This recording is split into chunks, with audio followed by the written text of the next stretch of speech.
Yeah. Welcome to Soul Talk. Our guest for today is Ken Somera. Hi Ken, it's so good to have you here. Yeah, magandang hapon, Oo nga eh. Michelle 5, Brendy. 5 p.m. Soul Talk with Ken. Ayan. Alright, so let me introduce our guest first. Ken Somera is one of the few persuasion specialists in the Philippines you might hear about in secretive social circles. He has helped numerous individuals, teams, companies get their felt messages growing in the minds of their specific audience. He is a certified conversational hypnotherapist who has been practicing and using NLP and hypnosis since 2010 and has applied it in sales, public speaking, coaching, and therapy. He's also he is also often consulted for his understanding on persuasion, negotiation, personality development, and hypnotherapy. So Ken is closely working with an online community, NLP and Hypnosis Philippines. Actually, that's where I met Ken. And he's also working together with an HR forum, HR Shouts and Whispers, two training groups, Advanced Sales Institute, and NLP and Hypnosis Academy, plus a digital marketing school, Social Media Academy. And currently, he is also creating content for his personal page, Ken Somera, with his 4 live podcasts. So, apat na podcast yon.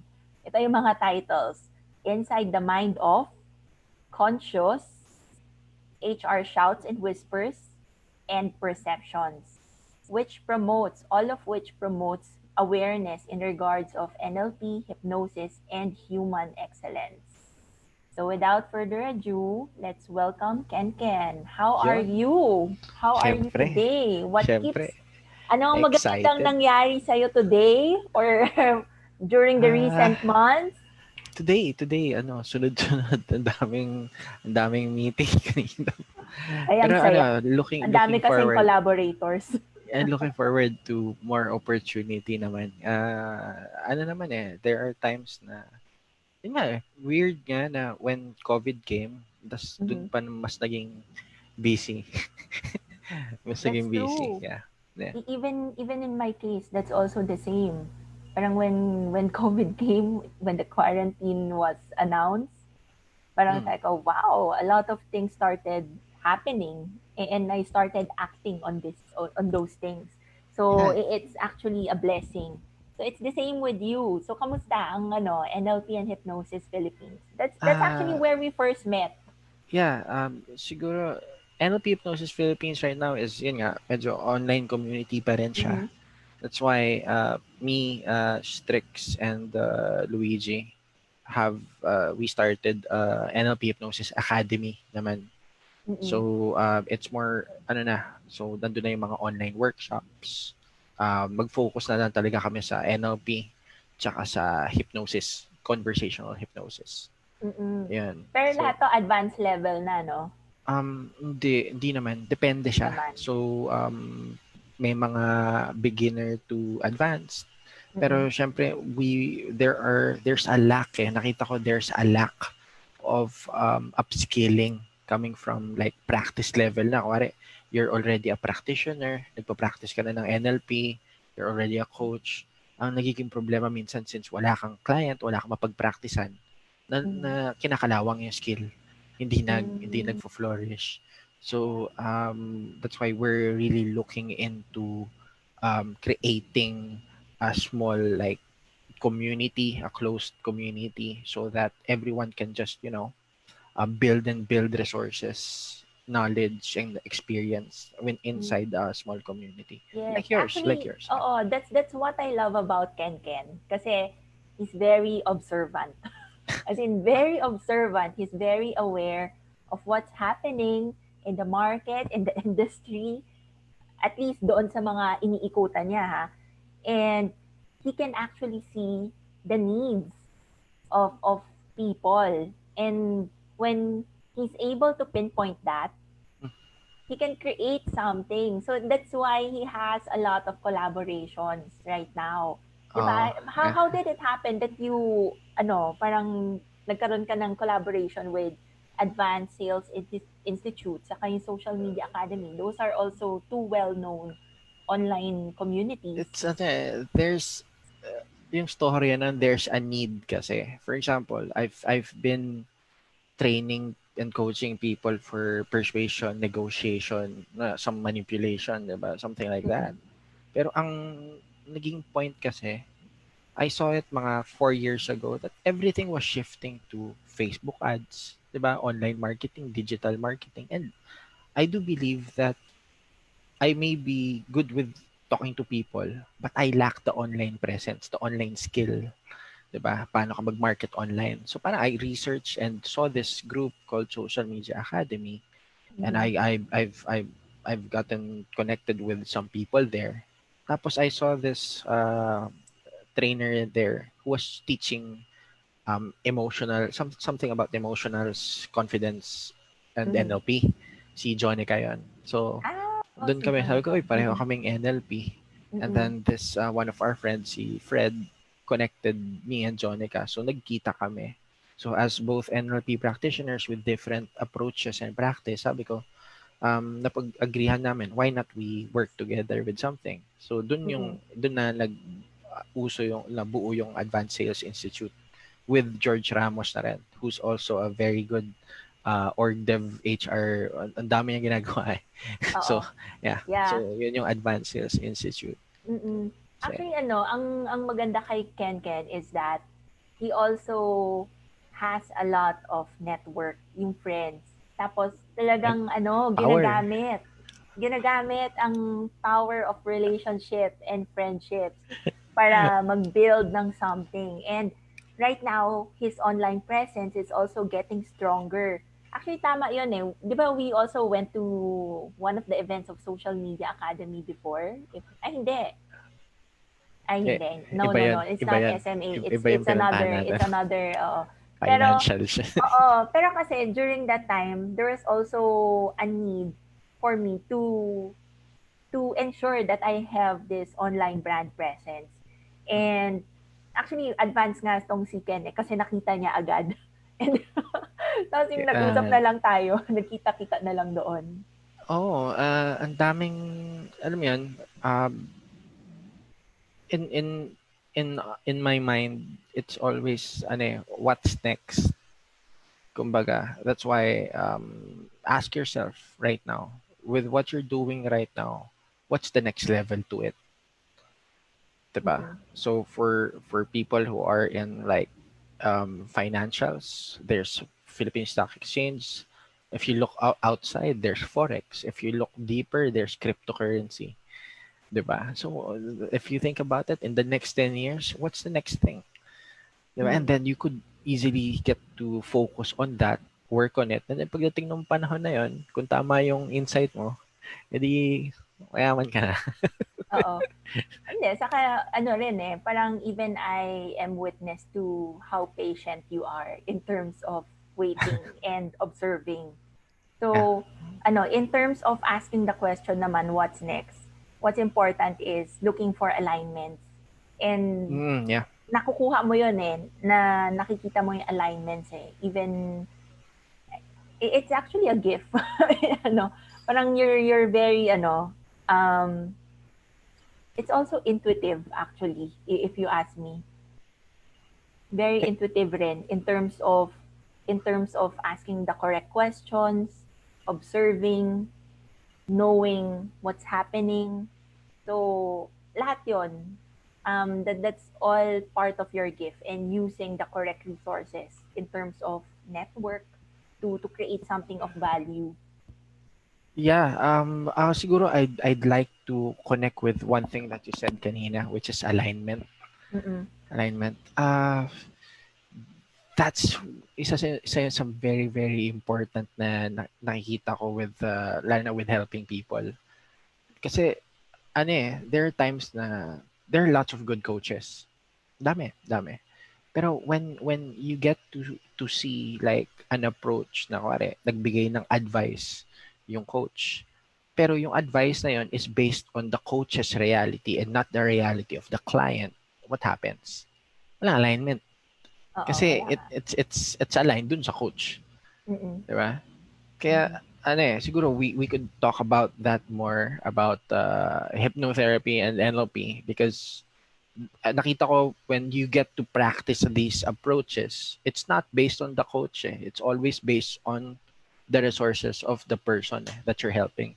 Mm. Mhm. Sige. So, O before we alignment, yeah. start on that, ikaw na lang, do a short introduction on what NLP is, what hypnosis is.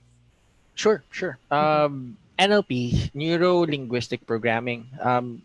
When I got to first hear it, sobrang jargon lang nun sa akin. Parang, ano ba yan? Di ba? Pero, first I got to, I went to hypnosis first. Kasi with a short Oo nga, background, paano nga ba nagsimula yan? Kasi ako bigyan nag-start ng ako sa background. hypnotherapy na ako, hindi ako sa hypnosis eh. Ako sa hypnosis. Kasi parang, nandun na ako sa sales eh. Closing deals, di ba? Talking to a lot of people daily. Tapos sabi Mhm. ko, ano ba yung pinaka-top skill? Kasi kaya ko na mag one-on-one closing, kaya ko na mag group closing, kaya ko Aha. na mag public speaking, 'di ba? Nagagawa mo na 'yan eh, online marketing. Pero ano yung next? Gusto ko mas mapabilis yung sales ko eh. Tapos nag-research ako, tapos hypnosis, yun na. Ay, budol-budol na to. Ibang level na to, di ba? Ibang level na yung tinitingnan ko. So, that was the intention, to close faster. Mhm. Tapos, while I was studying hypnosis, I saw this new mind technology. It's umuusbong eh. It's called NLP nga, Neuro Linguistic Programming. So I checked it out. Aha. And when I got to check it out, doon na nagbago yung pananaw ko with everything. Because NLP is, to put it simply, it's a process of excellence. That's it. Meaning, the founders of NLP, okay, it's structured to look at successful people and break down the process, break down the understanding, modeling siya. So if, for example, I get to look at a person like, for example, a public speaker. Mhm. Tapos hindi ako public speaker, 'di ba? As I get to look at this public speaker, I want to understand what's running in his or her mind, how he presents himself, herself, how he or she, what words does he or she use, Mhm. 'di ba? Body language. Because if you get to model these excellence, yung ginagawa niya, Oo. malaki yung chance na ma-replicate mo rin yung success niya. We could both agree that success leaves clues, right? Yes, that's Pero true. with NLP, it's more of you're turning it into a science eh. There's like you could break down the process easily with NLP. So Mm-mm. uh, as I went deeper, akala ko ano lang siya, mga pang-chicks lang talaga eh. Gusto ko nun, kaya ako nag-NLP nun talaga. Parang sabi ko, maybe, magagamit ko to sa kasi I had the problem with communicating with women.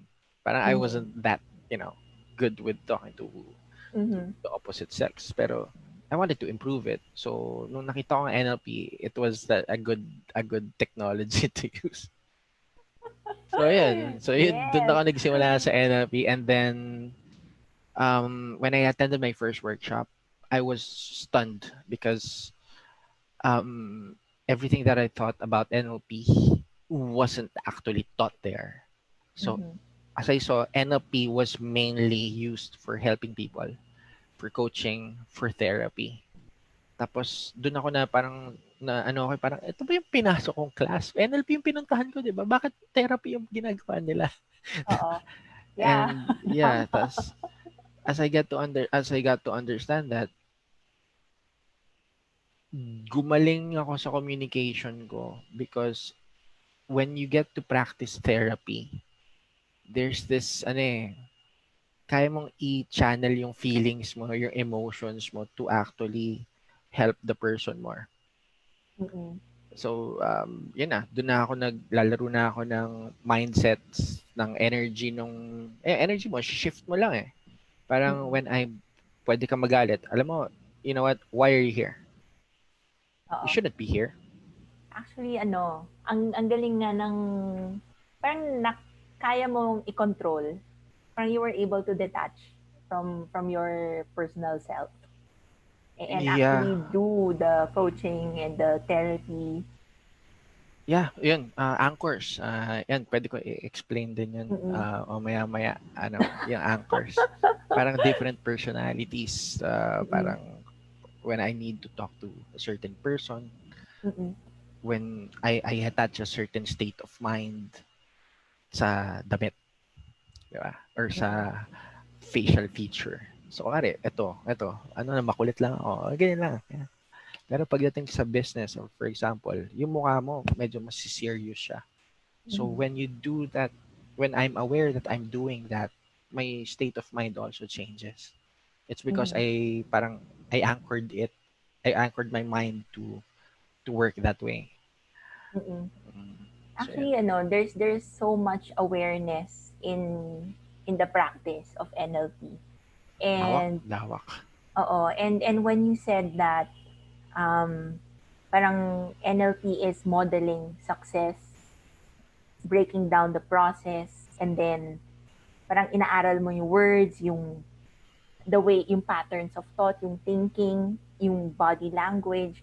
Mm, Parang it's almost similar to having ano, sa spirituality kasi parang mas hahanapin mo yung alignment sa consciousness.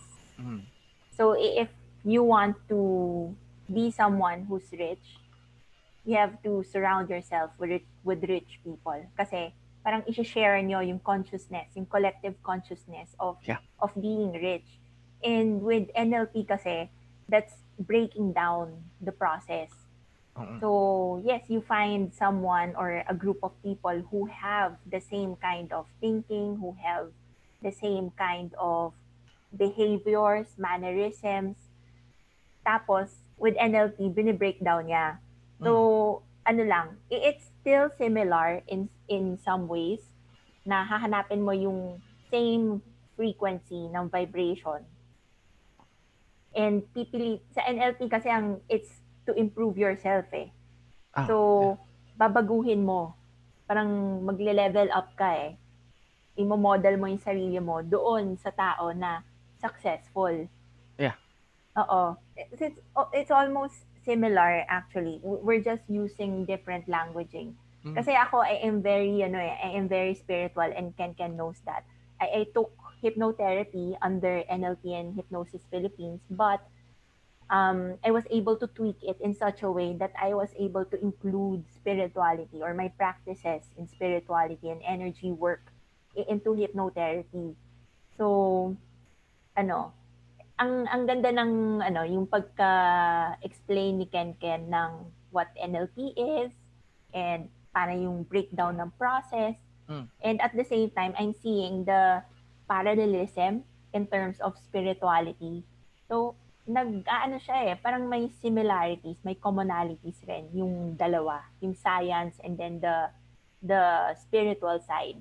There's that commonality and it's so good to actually know that parang oo, no? May sense if I see it from my point of view and then I can apply it as well to someone who really is not that spiritual. Kasi pwede ko naman gamitin na root yung science. yung siguro to connect with that, siguro okay na tayo sa NLP. Pero to Mm-mm. our friends who are watching right now, if you have any questions, feel free to comment. Nababasa naman namin yan Oo. sa ano. Actually, So may hi mga muna tayo nag-comment kay nga Joel eh. tsaka kay Ja. What's up? Yes, nandito si Ja and si Joel. Yeah. Well, the rest I am not sure kasi. Comment lang kayo. Yeah. Oo, We'd be glad to yes, I'd be glad to answer questions. if you have any questions or clarifications, you could post the questions. Ayun. Okay. So, Sige, ito. connect ko lang. Pero, sige, connect mo Yung muna. connect ko lang. So, probably our friends have some questions in regards to hypnosis, hypnotherapy. Okay. With hypnotherapy kasi, it's a very, very ang ganda ng approach kasi based dun sa how I learned it. Ang naging approach kasi namin with conversational hypnosis and hypnotherapy is wala kaming ano talaga. There's this concept called H plus. It's called hypnotic Time. intent, Yes, diba? yung positivity. So for you to actually go into a state or to work with before I work with people, we've been trained to go with H plus first. So, ang go first principle din yung tinatawag namin doon. For you to assist a person into a state of trance, first, you go into a state of trance first.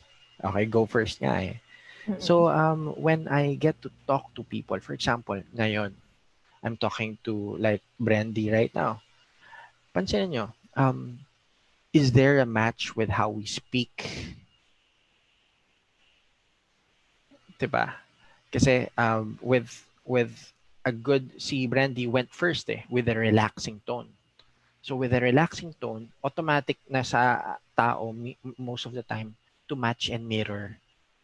So kung nandun sa relaxed state yung therapist, yung client mas madaling mapunta sa relaxed state, Mm-hmm. right? So with hypnotherapy, all the resources are with the client. So meaning we don't as much as possible we don't give advice, we just ask the questions so that your subconscious mind creates the solution for yourself. For example, the problem is like I am having trouble sleeping. So what makes it a problem for you? Why do you think you have a problem with your sleeping? Ganyan, etc. Mm-hmm. Right? So if Oo. you could think of ways that could help you with your sleeping right now, what's the first thing that comes to mind? And weirdly, your subconscious mind throws answers to you. Instead Mm-hmm. of if you're lost, really lost, I could give you an answer. Pero if I could just guide you to actually find the answers, mas malaki yung chance na gawin mo yung action. Mm-hmm. Kasi what we've noticed, or ako personally, what I've personally noticed is we have lots of friends na meron niloloko ng asawa, etc. 'Di ba? Pero sinabi mo, oy, niloloko ka na yan eh. Hiwalayan mo na yan. Pero bakit hindi niya inihiwalayan? Kasi hindi pa ina-accept nung buong pagkatao niya. Tama yung advice mo eh. Tama eh. Oo. Pero dahil hindi pa accepted nung utak niya, ng Mm-mm. subconscious mind niya, she hasn't made the decision. Wala mangyayari. Pero if you ask the question so that they come up with those answers, di ba? That's a different thing. Mm-mm. That's So, true. yeah.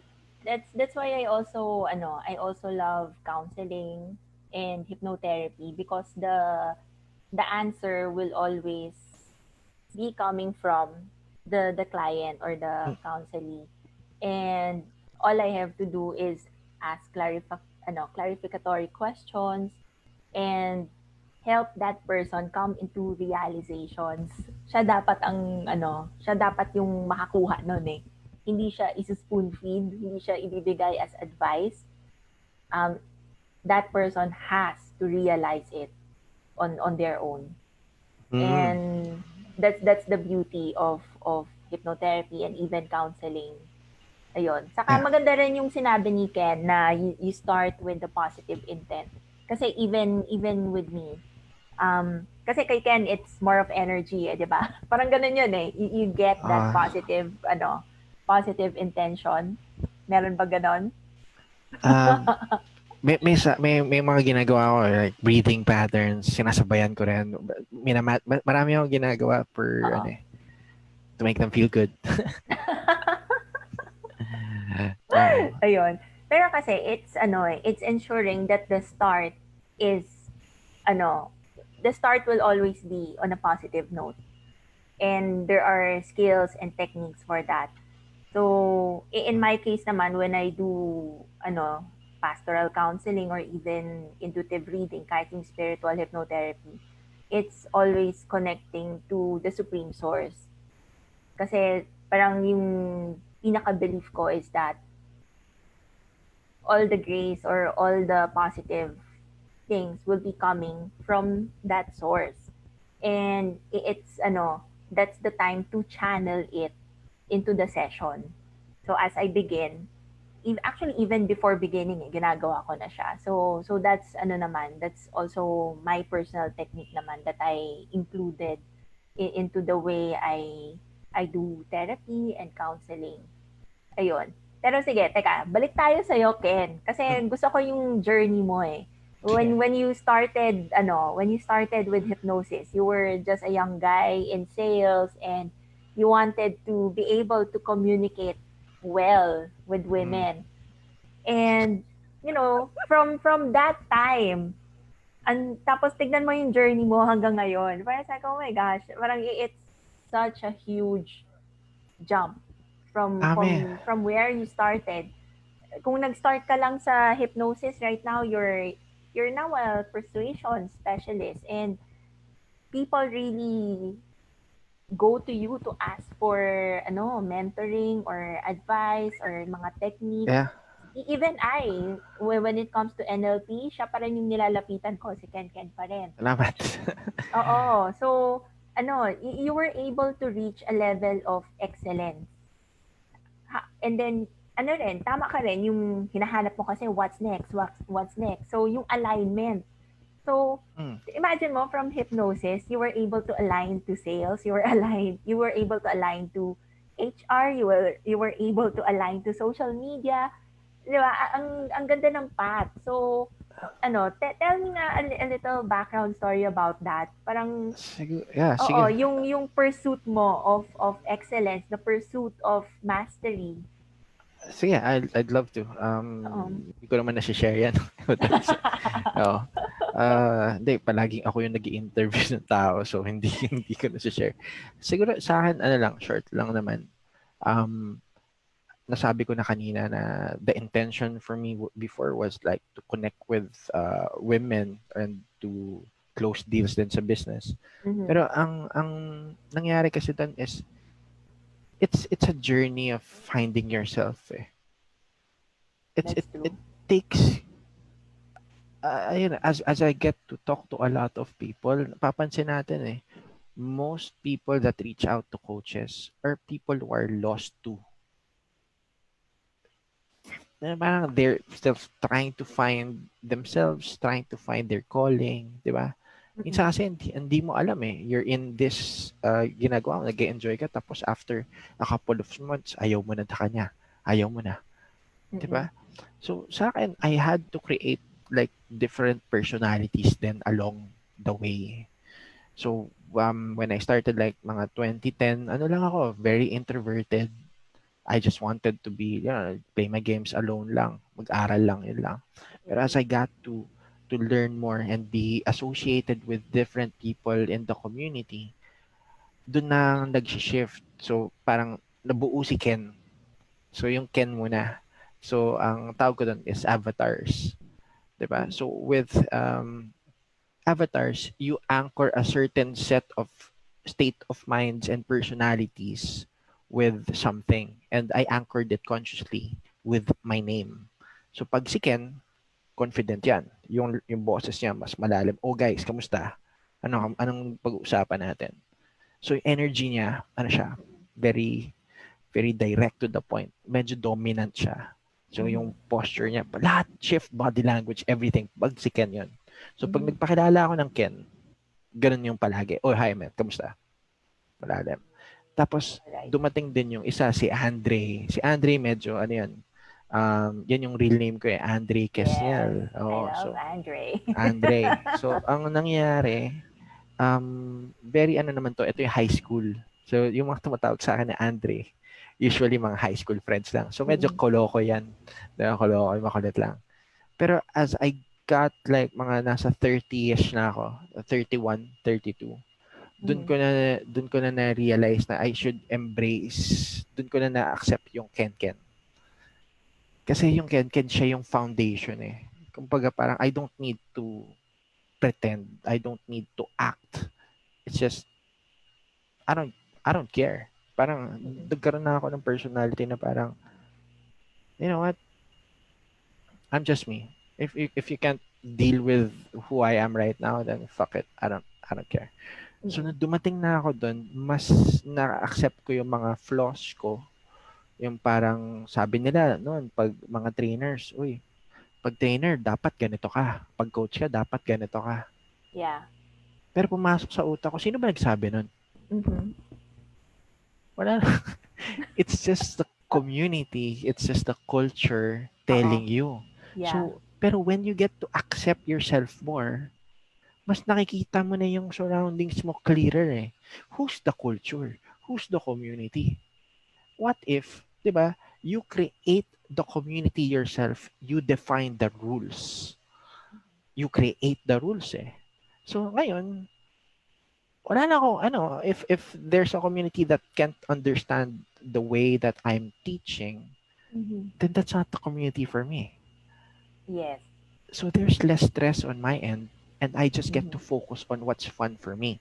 Kaya nung sinabi Mm-hmm. mo na parang iba-iba yung naging path ko, it's because my feet is just moving into the direction where it's fun for me at the moment.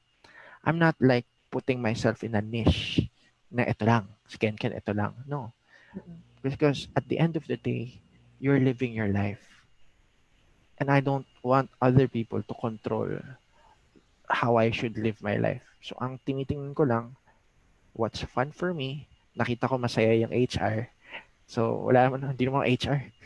Diba? Oo. Pero as a trainer, it's important to have friends in the HR world.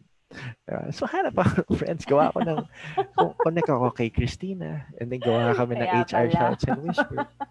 Ngayon, Oo. kilala na ako ng mga friends na ako, marami na ako friends na HR. So ngayon, Yeah. madali pumasok. Oh, uy, pasa ako ng proposal sa company nyo. Di ba? Mm-mm. It works like that because at the end of the day, di ba, in regards to Mm-mm. business, it's about what value are you giving to other people?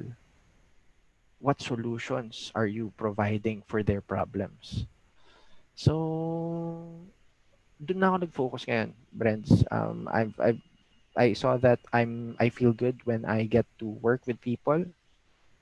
Sabi ko, might as well make it as my profession. I get paid by servicing people to help them with some building confidence, some Mm-hmm. for dating, yung sa mga pag set up ng mga profile nila for Tinder, okay Cupid, for them to find their love, some for Mm-hmm. conflict resolution, some for counseling, ang dami eh. Mm-mm. So, andun na yung technology. Naayos ko na yung groundwork, NLP, hypnosis.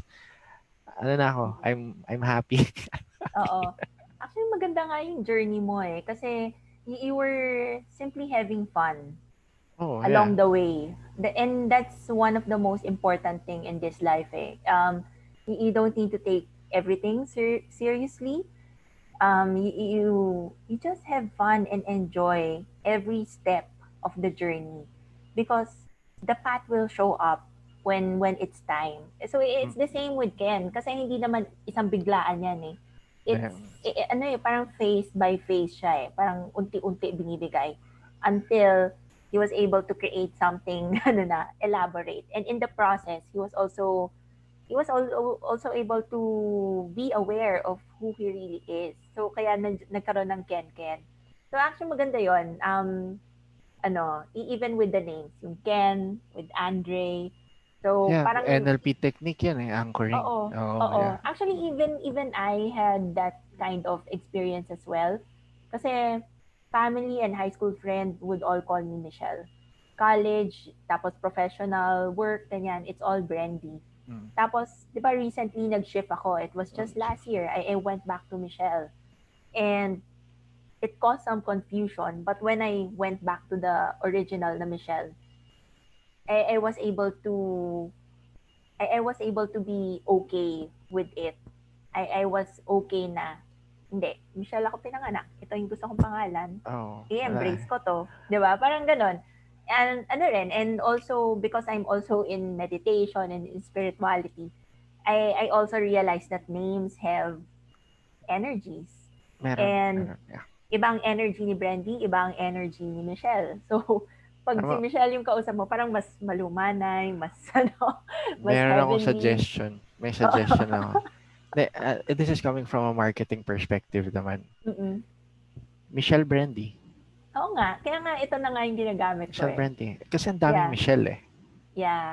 Konti yung Brendy. So, pero isa lang yung Michelle Brendy. Di ba? Isa Yes, lang yun. that's true. So, Mm-mm. searchability. Yeah, okay yan. Oo, saka in terms of getting to know who I really am. I was also able to embrace both names. So Yeah. I'm okay with that, with both names. Teka nga, sige, balik tayo sa'yo. Mm. Ayun, kasi when you started, 'di ba? Parang kenkoy-kenkoy na laro-laro lang, 'di ba? Ganyan. Hanggang ngayon, ganun pa rin. Oo, pero you're one of the most focused person that I know. Ah, And wow. very productive rin pag alam mong ito yung decision ko, ito yung gagawin, Ayan. alignment naman yung mga nasa paligid ko, all my resources are there. You start to work and you're actually very serious. It's a far cry from the person I know na yung mahilig nakababad lang sa video games. Ganun pa rin. Ganun pa rin. It's Oo. fun. So, parang, share that, yung technique Sige. on how to be very focused and Focus, productive productive. Sige. despite being, ano, patamad-tamad paminsan-minsan, ganyan. Yun nga yung point dun eh. Acknowledge kong tamad ako eh. Ah, so I get to always see the full picture. Yun yung sa akin. Kasi kung tamad ka, wala kang action eh. 'Di ba? Pero if you get to really be serious about yung katamaran mo, gamitin mo na rin siya as a tool. Embrace your, 'di ba? I don't see tamad as a negative thing eh. It will Mm. only be negative if you accept it, 'di ba? Pero sa akin, I see it as a good tool eh. Parang, okay, tamad ako, pero smart ako. Yun yung reframe. Di ba? Okay. Okay, sige. Tama There, naman. there, You make di ba? use of what you have. There are, there are thinkers, really Mm-hmm. good thinkers, and there are action takers. Only a few people are like both, right? Mm-hmm. So ngayon, I just got to accept the point that I'm a thinker. That's why most of my friends na pinapalibot ko sa akin ngayon are action takers. That's one technique. Why? Because you could focus on your strength. Eh. I could easily get to find solutions to things. Because that's what I trained my mind early on. Kaya kung action taking, minsan it becomes a challenge for me pa rin. That's why I need the help of tools. So ngayon, yun nga yung tools eh. Tools are meant to be used. Tools Oo. amplify the intention. 'Di ba? Mm-mm. So, what are those tools? There's Google Calendar. So sa akin, I set, ano ba yan? Let's put let's program our minds like computer systems. Ganun na lang. So, these are some concepts I learned from one of my good friends and mentors, then si Strix. Mm-hmm. Imagine mo na lang yung utak mo is like a cellphone. Pag sobrang daming apps ang nakabukas, ano nangyayari? Bumabagal. Yeah, 'Di that's ba? true. Same with Mm-mm. your PC, Google Chrome, 'di ba? Buksan mo, Mm-mm. kakain ng sobrang RAM yan eh. Tapos sobrang dami mo pang tabs na nabukas. So ngayon, ang problema is bumabagal yung processing power ng utak mo kasi ang dami mong iniisip, Mm-hmm. right? That's why we work with a system called mind dump. Okay? So it depends. It depends from person to person kung paano mo siya gagawin, 'di ba? Number one, for if you're like a person who loves to write, you're Mm-hmm. more connected with yourself, like putting the connection from your head to paper. Write it down. Write down lahat ng first things na maisip mo. Okay? Na nakatingin ka sa cellphone mo, tapos naisip ko, Brendy. Okay, nakita ko Brendy. Anchors yan eh. So I'll think of everything na task-based na connected kay Brendy. So for example, Brendy, 5 p.m., remind Ken 4:30, remind Brendy for Zoom link, ganun. Isusulat ko na yun. Mm-hmm. Okay? So every time na makita ko si Brendy, maalala ko yung task na yun. Okay. I don't need to retain this information here Mm-hmm. because I've already written it down. Mm-mm. Tama. So my mind is, you get to have like more processing power to think about the things that matter. Kasi Mm-mm. you're dumping it all the time. Yung mga hindi mo na dapat isipin eh. Oo, parang ginagawa mo Diba? is to simplify. Simplify lang. And it's more of you getting to understand yourself more. Kasi ang daming tools eh. There's Trello, there's like Google Calendar, Asana, there's ang daming tools eh. Pwede ka Mhm. mag-notebook, 'di ba? Pero here's the part in where it's very very important. Ask yourself, what tool will you respect? Kasi Oo, pwede kang fire. 'di ba, ang dami mong tools eh. Pero kahit sinulat mo doon, hindi mo naman ginagawa, Mhm. hindi mo nirerespeto. 'Di ba? So, para sure, kasi mukhang minsan nirerespeto ko 'to, nirerespeto ko yung isa. Ang ginagawa ko, dino-triple ko na lang. Sinusulat ko sa papel, sinusulat ko sa notebook, sinusulat ko rin sa Trello, sinusulat ko rin sa Google Calendar. Oh my So, gosh, ang kahit dami nun, ah. kahit saan ako pumunta, 'di Mm. ba, maaalala ko na yung posibleng hindi ko Oo. hindi ko Actually, ano eh, oo. that's your techniques Yan because sa'kin yun, you sa'kin yun. know, because you already know yourself very well. So, Yeah. alam mo na pag sinulat mo lang na task sa notebook, minsan hindi ko to Mhm. irerespeto eh. So, kailangan sa lahat.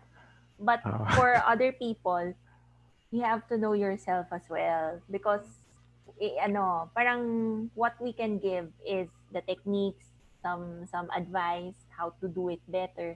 But at the end of the day, hahanapin mo, how do I fit this Mhm. to me? 'Di Fit ba? Paano ko talaga. siya i-fit? Paano ko i-fit 'yon? And will it match? How Mhm. will I match it as well? So, a lot of self-awareness and Yeah. discernment as well goes into that. And even actually that's a really good, that's a good way to end this talk na rin, that you have to be very self-aware. Actually, ang maganda kong nakuha with my conversation with Ken today is that um it's really important to be very aware and at least to enjoy life, the process of ano, where you're going, 'di ba? Yung finding the alignment kasi you could have a lot of questions in your mind. But at the end of the day, ano yung questions ang isasagot mo? Ano yung kailangan mong itapon? And and with Ken, his story, he was able to create a path of his own. And yung talagang kanya talaga, and you could actually see the excellence, the mastery, and it's actually wonderful that as you are going through your journeys in life, as you are finding your purpose, your calling, or whatever it is that calls you to serve, um, you get to know who you really are. And when you are very self-aware, and actually kung self-aware ka, aware ka rin sa paligid mo eh. You become more observant. And when that happens, the alignment is amazing. The same with the collaborations of Ken. Kaya ang dami-daming ginagawa. Iisipin mo, kung hindi mo siya kilala, isipin mo, ano bang pinagagawa ng taong to? Parang ang dami, sabog-sabog. But when you listen to him speak, oh, there's alignment. What he's doing is just one big thing na akala ng mga tao sabog, but it's not. It's all part of his calling or his Connected. purpose, which is to give value. And he could give value dun sa expertise niya. I mean, dun sa specialization niya, di ba? So, ang ganda. It's actually also a good lesson for those who are watching. And even for me, kasi our journeys doesn't end eh. Even if we say that we've reached a certain level of mastery, life is continuous pa rin. We still have to grow, we still have to learn, we still have to reach a higher level of excellence, and ang ano lang naman diyan is to really enjoy it and to Yeah. be aware not just of yourself but also of your surroundings. Kasi you never know kung sino yung mga collaborators na nandyan, kung ano yung mga resources na nandyan. if you're not very aware and observant. Ayun. Yun. Anything that you'd like to add, Ken? Tignan ko nga yung mga comments. Oh, Man, to add yun. one plus one equals two. Oh, ganun. Medyo mahirap. Two plus two equals four. Hindi, pero ano, Mm-mm. to add lang, yun nga, awareness. Sabi nga namin, awareness leads to protection eh. Pero Mm-mm. sa akin, when you get to work with other people and when you get to work with yourself, ang laking tool ng flashlight. One thing na very, very nice with conversational hypnosis is you get to shine the light to places that people don't see. For Mm-mm. example, I say like, when was the last time you've actually felt really, really happy? And then instantly your mind just flows back in time. So with just a simple question, you can already control time within that Yes. person's thought Mm-mm. processing. So Mm-mm. if you want to visualize yourself like in for the next couple of weeks, ano yung mga gagawin mo? Weirdly, your mind will just jump forward and envision something, Mm-hmm. 'di ba? So, if I want to make you aware of something, sasabihin ko lang, sa tingin mo, what are the things that you're forgetting? Oo. What are the things that you should be remembering right now? Mm-hmm. What are the things you should be focusing on right now? And magically, your mind will just think, your subconscious mind will just throw answers to you. All Mm-mm. you need to do is listen, Mm-mm. 'di ba? Yan. So, Oo, yun. totoo yun. Mm-mm. Ayan. So, nice nice set of questions that would help the viewers and those who are going to watch the replay to for you to find out where your mind should be focused on. Siyempre dapat dun sa magagandang bagay, 'di ba? And remember that you are the master of your life and Yeah. nobody can say otherwise. It's only you and actually you and your relationship with God. Yun lang. Yeah. Anyone else, wala na. Sabi Actually, ko ang nga. ganda rin eh. Ang ganda rin ng Kasi in terms of spirituality, a lot of the spiritual people are in the path of enlightenment, in the path of awakening. And one of the paths to enlightenment is actually the path of excellence, the path of taking action, doing the things that you love, because in doing those things you're able to be very aware, you become more aware of yourself, and that leads to awakening and enlightenment. Mm. So no matter what your religious background is or your belief, everyone will get there. So it's the same with Ken. Ano rin, ang ganda nga ng story niya eh. Yung path of mastery niya, yun yung sa kanya. It led him to be more aware. So, okay, without further ado, let's end this na. Thank you so much for watching, all right? And thank you, Ken, for gracing us with your presence. Anytime, anytime, anytime, syempre. Glad to add value. Syempre. Oo. Message lang. Al Alright, so, oh, if you want to reach Ken, you could actually message his Facebook page, Ken Somera Official, di ba? Yun yun, at Ken Somera Official. Oh, meron Message ka. him there. Or, very active naman siya sa NLP and Hypnosis Philippines. So, you could Yeah. also send a message there as well. Yeah. Alright, so if you need to contact him, you know where to find him. And all right, so that's it. God bless everyone. I hope everyone has found value in this show today. And thank you again, Ken. God bless. All right, take care. And hi to Bye-bye. fam. Yan. Hi, fam. Yan. Oo. Yan.